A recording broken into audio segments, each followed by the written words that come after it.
Assalamualaikum warahmatullahi wabarakatuh. Di sini saya akan memaparkan mengenai budaya organisasi di dalam pemerintahan.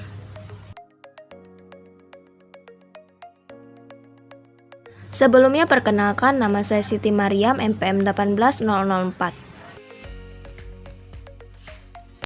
Pembahasan pertama yaitu pentingnya budaya organisasi pemerintahan yang kuat. Budaya organisasi di dalam pemerintahan merupakan implementasi nilai-nilai luhur dari Pancasila. Dalam organisasi pemerintah harus diwujudkan dalam semua tingkatan kepemimpinannya. Nilai-nilai budaya organisasi yang dipengaruhi unsur-unsur falsafah dapat membentuk sistem kerja dan lingkungan kerja yang disiplin, efektif, dan efisien. Penanaman budaya kerja pada organisasi pemerintah menjadi penting sebagai upaya pemerintah melaksanakan amanat rakyat dalam memberikan perlindungan dan pelayanannya.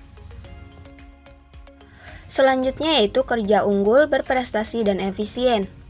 Beberapa cara yang bisa dilakukan untuk memperbaiki budaya organisasi di dalam pemerintahan agar sejajar dengan opini yang berkembang di perusahaan swasta diantaranya adalah memulai dengan kesadaran. Kebiasaan tidak akan bisa dipaksakan. Semua bermulai dari kesadaran individu untuk menjalankannya. Cara terbaik untuk memunculkan kesadaran tersebut adalah memastikan kebiasaan yang baru dapat membantu pekerjaan dan pencapaian individu.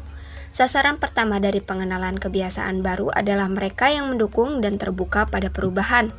Apabila pegawai pemerintah mulai menubah kebiasaan dan tingkat kedisiplinan terhadap waktu meningkat, maka berikan penghargaan yang eksklusif. Setelah itu, lakukan perubahan dari segala sisi yang sebelumnya dianggap negatif dengan konsisten. Pada akhirnya, kebiasaan baru tersebut akan membuat citra budaya organisasi di dalam pemerintahan menjadi positif, yang bisa dijadikan modal untuk terus berkembang. Selanjutnya yaitu ada beberapa indikator budaya organisasi yang kuat.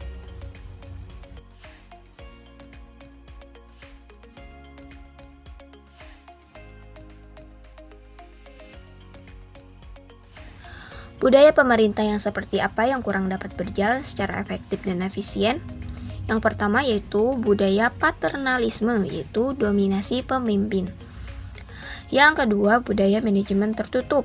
Yang ketiga, budaya kurang mampu membedakan jam kerja dan jam dinas. Yang keempat, budaya atau kebiasaan memberikan terlalu banyak pekerjaan. Yang kelima, budaya sistem famili dan koneksi. Dan yang keenam, budaya asal bapak senang.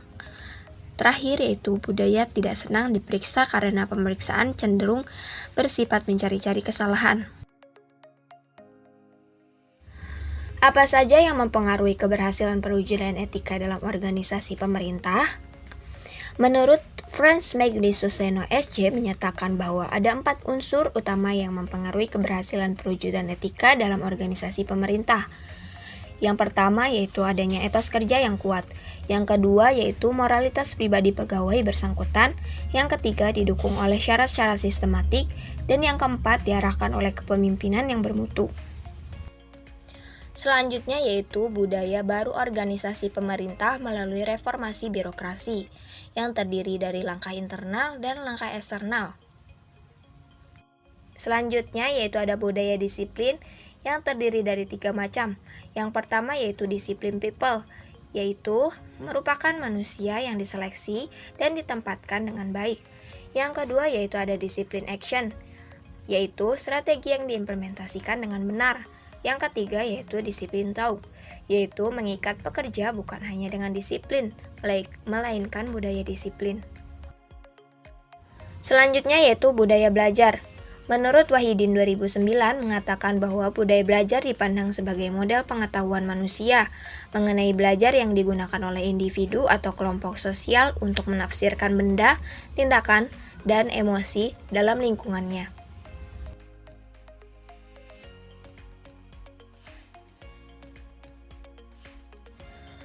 Allah akan mengangkat derajat orang-orang yang beriman dan orang-orang yang berilmu di antara kamu sekalian.